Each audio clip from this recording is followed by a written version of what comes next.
prensa.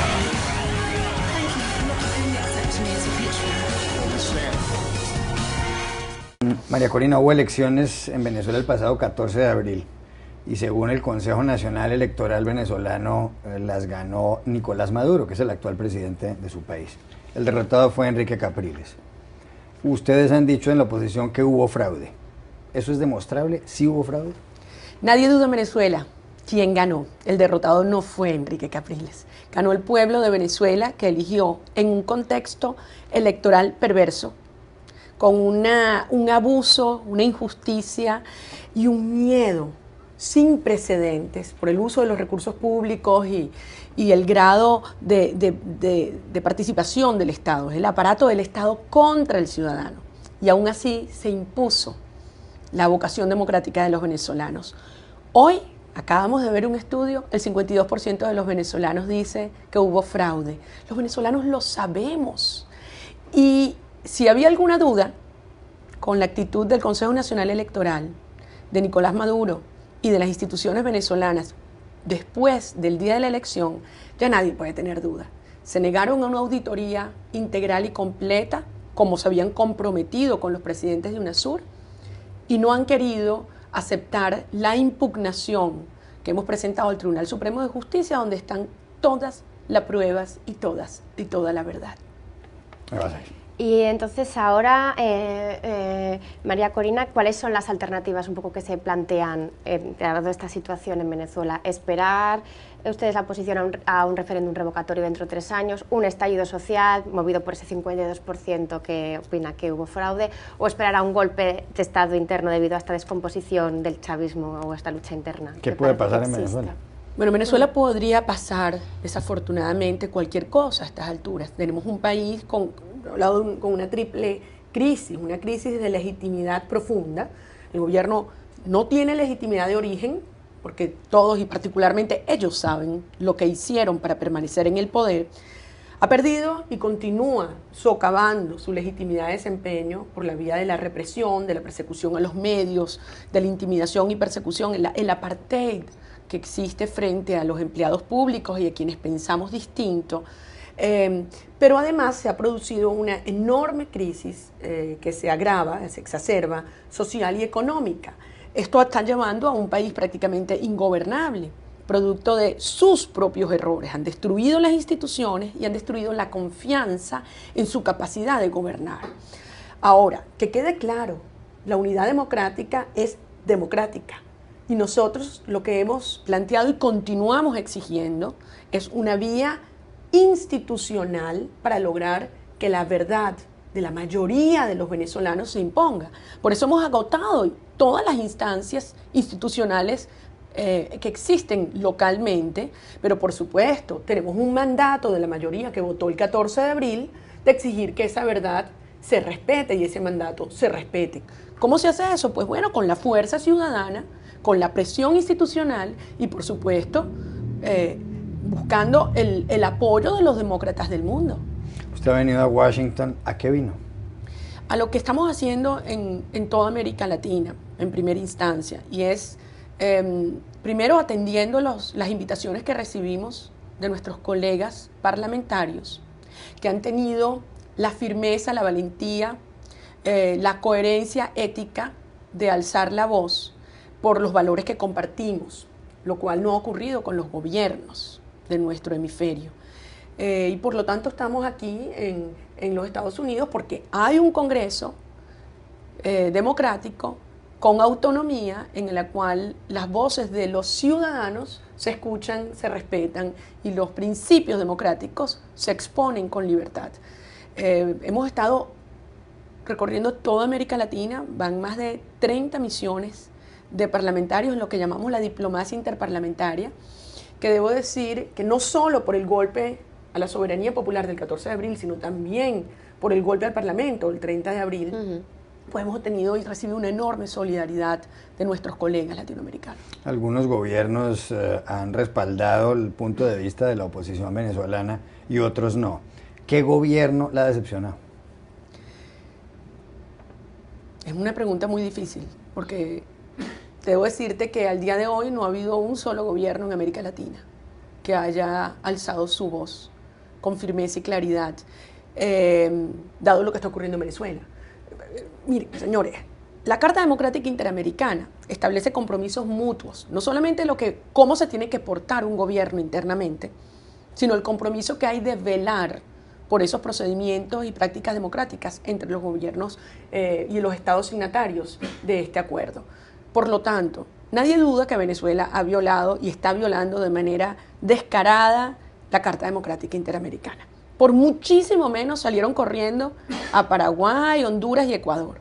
Ahora, no es solamente quien viola la Carta Democrática Interamericana hoy es Venezuela, sino también todos los otros estados signatarios que no han hecho nada.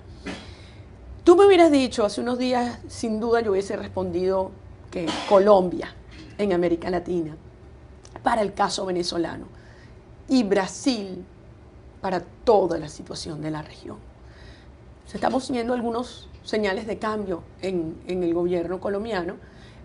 Pienso que, entre otras cosas, motivada por una enorme presión ciudadana, que también se ha representado en otras instituciones, de entender el drama que vive Venezuela y cómo daña al proceso de paz colombiano.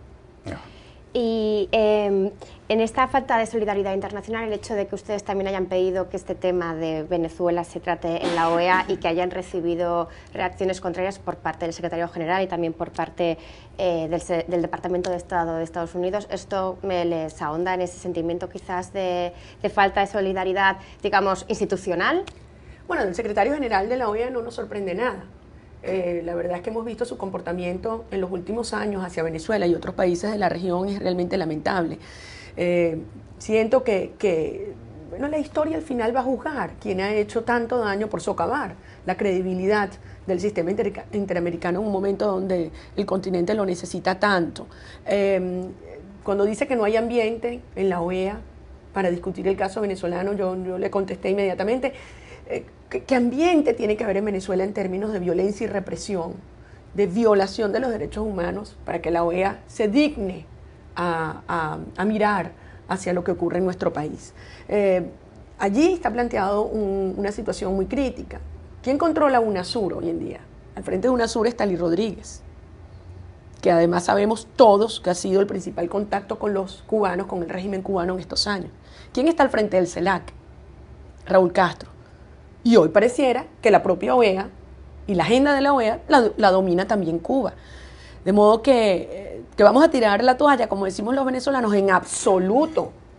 En absoluto. Creemos que para defender el sistema interamericano, ahora con más que nunca hay que presionar para que se produzca una reacción clara y firme de respeto al instrumento que nos hemos dado los países de América Latina y del hemisferio, que es la Carta Democrática Interamericana. Algunas personas llegaron a decir que Nicolás Maduro era un hombre dialogante, incluso más dialogante que Hugo Chávez, el presidente venezolano fallecido. Pero sin embargo uno ve a Maduro muy radicalizado. ¿Por qué es eso? ¿Es porque es su carácter? ¿Es porque recibe instrucciones de La Habana, según anotan algunos opositores? ¿Es porque tiene una pelea interna con Diosdado Cabello y juegan a ver cuál de los dos es el más duro? ¿O todas las anteriores? ¿O todas las anteriores? Yo creo que hay, obviamente, de todo eso y muchas otras razones. Evidentemente es un gobierno que se siente descubierto. El 14 de abril, digan lo que digan, el mundo entero reconoció lo que ya sabíamos los venezolanos. Y es que somos mayoría quienes queremos vivir en un país donde exista una auténtica posibilidad de encuentro con cohesión social, con instituciones al respeto de los ciudadanos, con democracia y libertad, a pesar del miedo. Entonces es el delincuente que se sabe descubierto. Y como decimos en Venezuela, huye hacia adelante. Ha tenido que apelar a un discurso mucho más radical para cohesionar y para presentarse como el verdadero líder. Fíjate en el caso colombiano.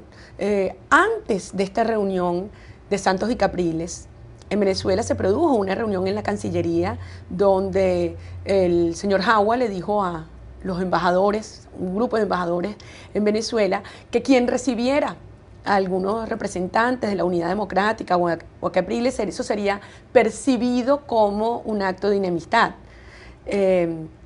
A los pocos días se produce este encuentro entre el presidente Santos y el presidente electo legítimo de Venezuela, Enrique Capriles. Evidentemente eso es percibido como un desafío y entonces la reacción es la radicalización para no perder su credibilidad. Pero en el fondo es un círculo vicioso y ellos están cavando lo poco de capacidad de chantaje que les quedaba. Esa ha sido la dinámica con la cual el chavismo y la asesoría cubana han instruido el proceder en política exterior, chantajear. ¿Qué tanto de la dureza de Maduro es consecuencia de que en Venezuela no hay papel higiénico? Bueno, en Venezuela, según vemos las noticias de hoy, no es solamente papel higiénico. Aquí estamos hablando de, ya se está racionando el uso de gasolina, el uso de electricidad, y están hablando incluso de llevar ese extremo, unas declaraciones del gobernador de Zulia sobre la propia comida. El tema es que ellos, no es un gobierno nuevo que plantea un cambio de modelo, es la misma gente, con las mismas políticas, que en un momento de boom petrolero, de bonanza petrolero, están arruinando al país. De modo que ellos plantean diálogo cada vez que se sienten atrapados, pero es contrario a su naturaleza. Y además al final terminan percibiendo que cualquier aproximación a un sector, ya sea económico, académico, sindical o política, es una muestra de debilidad. Aquí en Venezuela efectivamente vivimos momentos muy, muy serios por la inestabilidad social y económica. Por primera vez desde el año 2003, a nivel de la preocupación ciudadana, los temas económicos superan en 10 puntos, 47 a 37, la angustia por la inseguridad y la violencia. Y no precisamente porque la seguridad haya mejorado, sino por la calidad de deterioro en la vida, en el nivel de vida de los ciudadanos de a pie.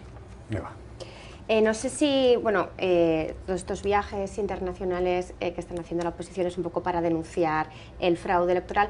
Quizás de cara a corto plazo el discurso de Enrique Capriles debería de cambiar un poco y centrarse más en las elecciones alcaldes que llegan ahora, en lugar de estar tanto presionando en que hubo fraude. ¿Debería de cambiar un poco el discurso Capriles en la oposición o hay que seguir por esta línea de denuncia, en lugar de centrarse quizás en la política a corto o medio plazo de Venezuela?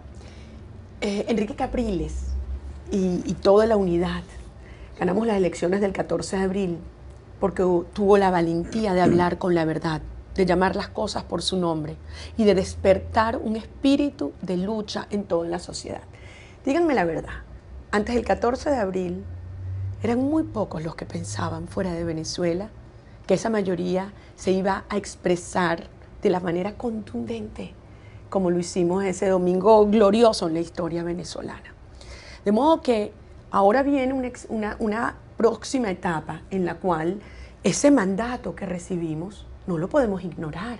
Es una lucha por la verdad.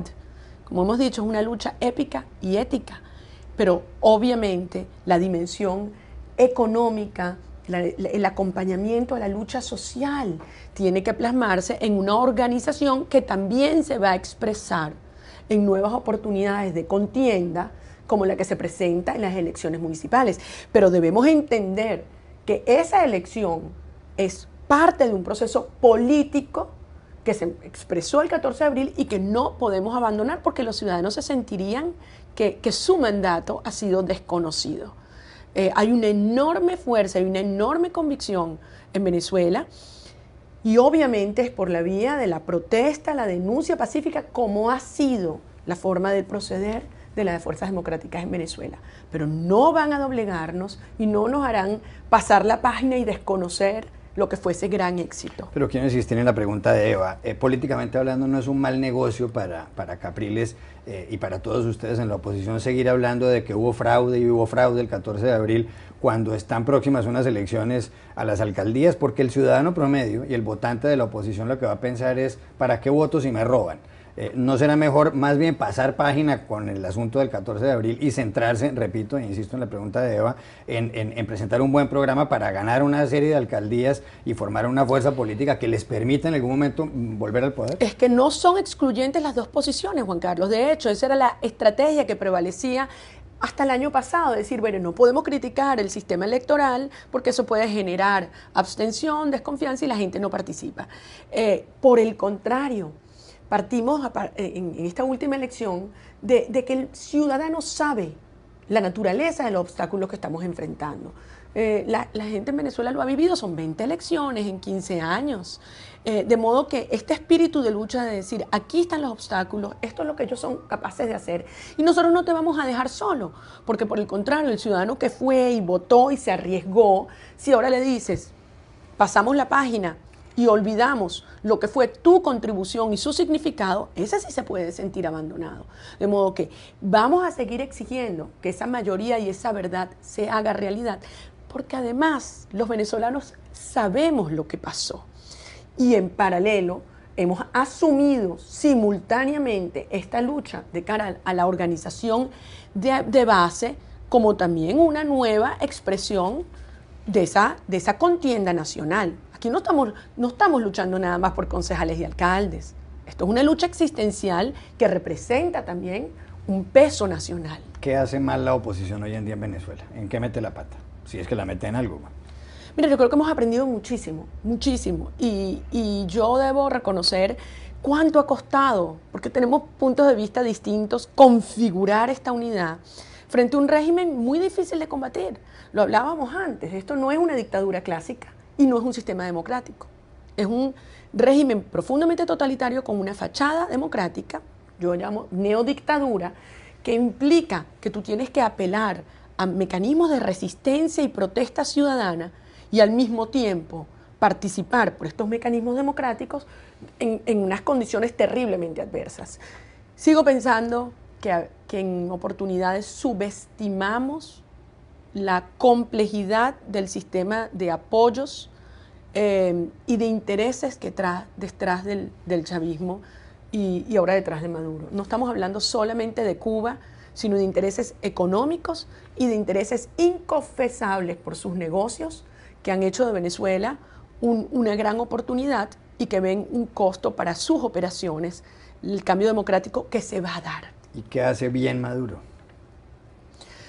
Pues te diría que lo mismo, haber mantenido alegres y muy bien alimentados esos sectores. Sin embargo, su capacidad de chantaje se ha ido gastando por varias razones. Tienen menos plata, el mundo ya se ha dado cuenta de que son la fuente de inestabilidad y que no tienen capacidad de gobernabilidad. Ha salido a flote las contradicciones y el grado de corrupción y decadencia moral interna. Han perdido, por lo tanto, su legitimidad de origen y desempeño, y el mundo ha entendido que en Venezuela hay una alternativa democrática viable, con capacidad de gobernar, con un planteamiento claro, tangible, atractivo para toda la sociedad, y que tenemos un líder, que es Enrique Capriles, que tiene el respaldo de la mayoría. Eva. No sé, en las últimas días ha habido un intercambio de declaraciones entre Maduro, Maduro criticando a Santos a veces por recibir a Enrique Capriles, el otro día también, ayer por la decisión o la aspiración de Colombia de incorporarse a la OTAN. No sé qué piensan ustedes de toda esta relación, amistad, enemistad entre Capriles y Maduro se ha pronunciado, ha criticado seriamente la solicitud que ha hecho el gobierno de Colombia de vincularse militarmente a la OTAN. Todos sabemos que no puede ser miembro de pleno derecho porque es la organización del Tratado del Atlántico Norte, pero ¿usted qué opina de esa iniciativa colombiana? Te confieso que no entiendo todas las motivaciones que puedan existir. Imagino que el presidente Santos debe haberlo evaluado en todas sus implicaciones.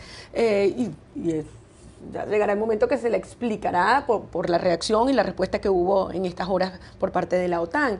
Ahora bien, yo creo que el planteamiento de fondo es este incidente entre Maduro y Santos de la semana pasada. Para mí ha puesto en evidencia lo que durante mucho tiempo hemos advertido, y es que no puede haber un proceso de paz sostenible en Colombia si no hay democracia en Venezuela, y que quien está detrás de Venezuela obviamente es el gobierno cubano, el régimen cubano, que evidentemente no está interesado en un combate frontal contra el narcotráfico, la guerrilla y el paramilitarismo. De hecho, han convertido a Venezuela en una guarida y un espacio de protección a estas operaciones.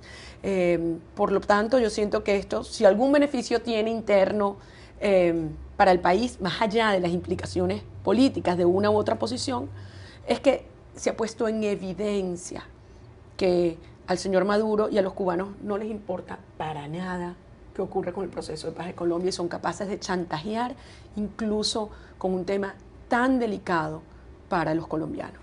¿Usted por qué cree que el presidente Juan Manuel Santos recibió en Bogotá, en mangas de camisa y en la casa privada, a Enrique Capriles?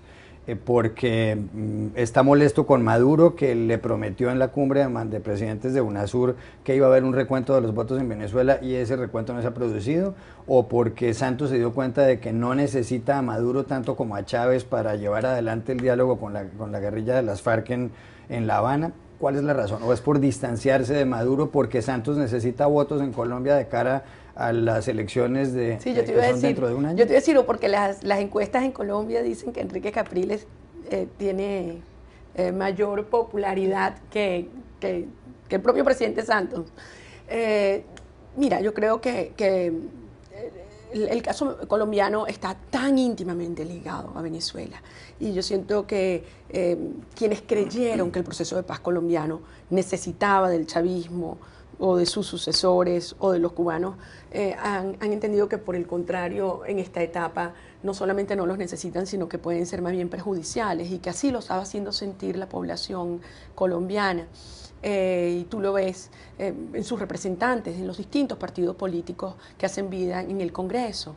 Hay 5 millones de colombos venezolanos, Carlos, que no estoy hablando de la perspectiva estrictamente electoral, sino son ciudadanos colombianos y venezolanos que han padecido fundamentalmente en la frontera el horror, la tragedia de un gobierno venezolano que no solamente ha acabado con el comercio y con la producción en esta zona, sino que ha generado un enorme dolor a miles y miles de familias, y eso obviamente en una sociedad democrática termina siendo presión, haciendo que sus gobiernos escuchen. Última pregunta, dentro de un año, en la primera semana de junio del año 2014, ¿cuál será la situación política en Venezuela, en su opinión? Bueno, a la velocidad que vamos cambiando, como decíamos, lo único constante en Venezuela es la volatilidad. Yo tengo una enorme confianza en los venezolanos, una enorme confianza. Lo demostramos el 14 de abril como lo hemos demostrado en el pasado. Y nuestra generación ha aprendido muchísimo, así como también han aprendido las generaciones colombianas. La democracia y la libertad se conquista cada día por cada generación. Y nosotros hemos salido a luchar por preservar ese legado de independencia y de democracia que le dejaremos a nuestros hijos. En momentos tan difíciles necesitamos de los demócratas del mundo, en particular de los latinoamericanos y muy en especial de los colombianos. Estamos contando con ellos, están notando estas voces que están con valentía asumiendo la defensa de los principios de Venezuela, entendiendo que nos estamos jugando no solamente la democracia en Venezuela, también la estabilidad en la región. Y estoy absolutamente convencida que será por un proceso de transición democrática, con la presión de los ciudadanos en la calle exigiendo la verdad y la justicia y con el apoyo de los demócratas de nuestra región. María Corina, gracias por haber estado aquí. Gracias a ti.